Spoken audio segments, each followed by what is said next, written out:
All right, you cocksuckers. Y'all, I gave y'all a tutorial on how to sample in Edison. Today I'm finna show y'all. No, I gave y'all a tutorial on how to sample in Slice It. Today I'm finna show y'all how to sample in Edison. All right, everything is gonna be sped up. I know I seen some comments about wanting me to slow it down. I'm gonna try to do my best to explain more in depth, but I can't slow it down. I'm trying to duck the copyright, and this shit also got to be in less than 5 minutes. So with that being said, let's get to it. So first, what we're gonna do is double left click on our sample here. We're gonna right click, and we're gonna edit in audio editor. Now we're in Edison. I'm gonna turn this off.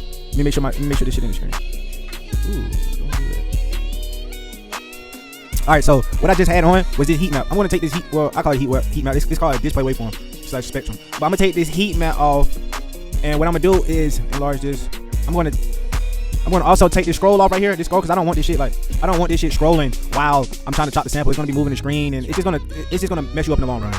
So we're gonna unclick that, maximize this. I'm minimizing so y'all can see the whole screen. I'm gonna zoom in. So for this, you want to zoom in very close so you can make sure all your chops are on beat. You want to come right here to this loop button, and you want to press loop. That way when it's time, when you have your loop, it'll loop so you can get it on beat. Like it'll keep you won't have to keep pressing spacebar, play, all that type of bullshit. So with this, you can get chops. I will show y'all more in-depth method about that, but I don't even want to teach y'all that. I don't think it's good for y'all to know that, because you can just use Slice X if you want to actually slice in Edison. So for Edison, I use this just to get loops. This is more so when the sample has like a consistent loop of something you want, and you can just loop it over and over and over again, and you want to change the tempo or whatever. So this is what we're gonna do. I got the beginning of this sample. I obviously could tell just from my experience that these smaller waveforms are like a drum coming in, but the main drop is right here. So automatically, I'm gonna start right here. Let me zoom in more. So that's why I say you want to make with this. You gotta make sure you're at the beginning of the drop. Like you see, I'm on it, right? You get what I'm saying? Because if not, your sample will be all beat, and it's gonna give you hell. Trust me, I've done this plenty of times, and it gave me hell.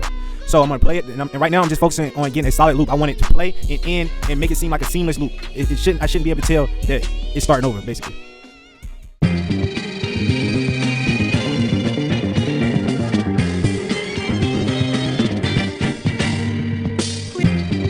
Right here, and like I told y'all, I'm very familiar with it, and over time you'll learn where the drops are. But for now, you could just listen. I can obviously tell by this waveform that this is where the drop ended. Like I just heard the drum breakdown, I can tell this is where it ended. So let's just make sure it's on loop. Fuck.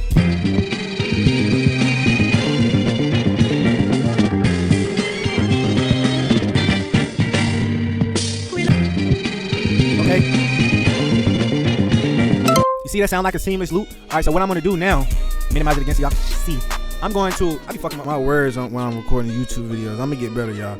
But I'm gonna click right here this send to playlist as an audio clip. And if you want another part of the song, let's just do it just for the learning purposes. I would start it right where I ended the last one, because obviously that's gonna be the next 8 bars or 4 bars or whatever. So I'm gonna start it. I'm just dragging so I can see. I don't know when the next drop is. So I'm gonna listen.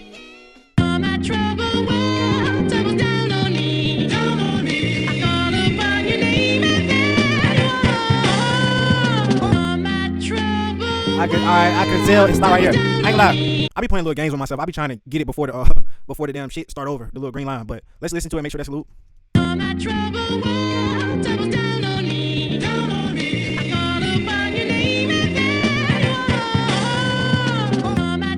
You see right there? That wasn't as seamless as it could be. Like to get those clips out, what you're gonna do? It's a clip somewhere. I don't know if it's at the end or the beginning.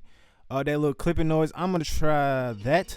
Sometimes you gotta play with it, and then I'm gonna drag this a little bit further back. That way it's not like just starting in the middle of the drop, causing that clip effect. All right, so I see where it is. It's looped together, but that's an EQ. That's an EQ problem right there. So I'll take that out there. It sounds like a kick, maybe.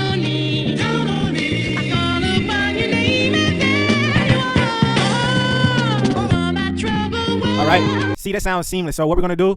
We're gonna press the same button, send it to the playlist. Boom, boom, boom. I'm only gonna do 2. Sometimes you can do 3. I'll do another video on what I think is best from what I've learned. All right, so I'm gonna mute this so they're not playing at the same time when I'm trying to figure this out. I'm gonna double click on this clip I just sent from Edison, and I'm gonna time stretch it. You can time stretch it to a 4-bar loop or 8-bar loop. But because I chopped the 8-bar loop, and I'm almost trying to keep that swag and not speed it up super fast because I might speed the BPM up, I'm gonna keep it as an 8-bar loop. If I put it as a 4-bar loop, look, let me show you. If I put it as a 4-bar loop and speed this shit up to like 150, nah, this shit gonna be fast as hell. Like, you get what I'm saying? I don't want that. So what I'm gonna do is speed it up. I'm gonna keep it on. I'm gonna click right here also on this resample, and I'm gonna put it on E3 generic. When it's on resample, it automatically changes the pitch of the sample based off the tempo of the beat. So I'm gonna put it on E3 generic. All right, now I'm gonna listen to it.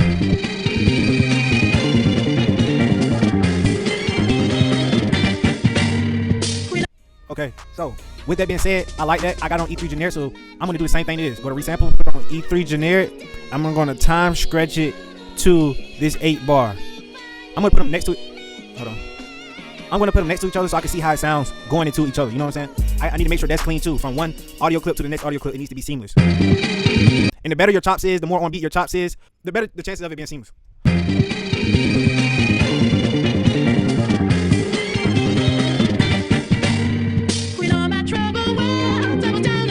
Alright, you see that sounds seamless, but that's because the way I chopped it and I chopped it well. Alright, so look, we ran into a problem. I'm gonna teach y'all something too. This is the problem that you run in with Edison. So I have a loop, but because of the old songs, they weren't fucking just using a metronome the whole time, and all these are based off grooves and off beat. Some of these are gonna be off beat, bro. So you see right here, this drop is off beat. So what we're gonna do, oh my god, this is gonna have to be a less than 10-minute tutorial. This shit gonna get fast as fuck. So what we're gonna do is chop at the beginning of every drop that's supposed to be on beat. So we're gonna if you watch my Edison tutorial and I show you how to my slice test tutorial and I showed you how to chop on every beat, that's basically what we're gonna do. We're gonna chop on every beat. You can tell where the beat drops. It's the bigger waveforms, closer to the bar.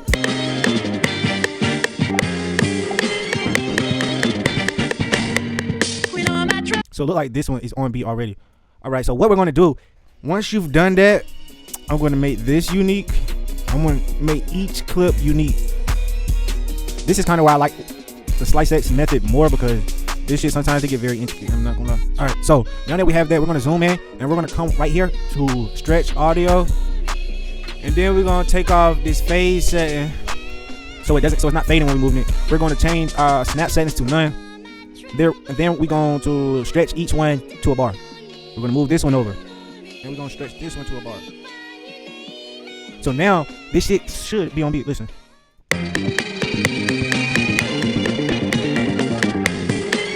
All right, bet. So we on beat. Also, we can change the pitch of these. You change the pitch right here. Pick a random number.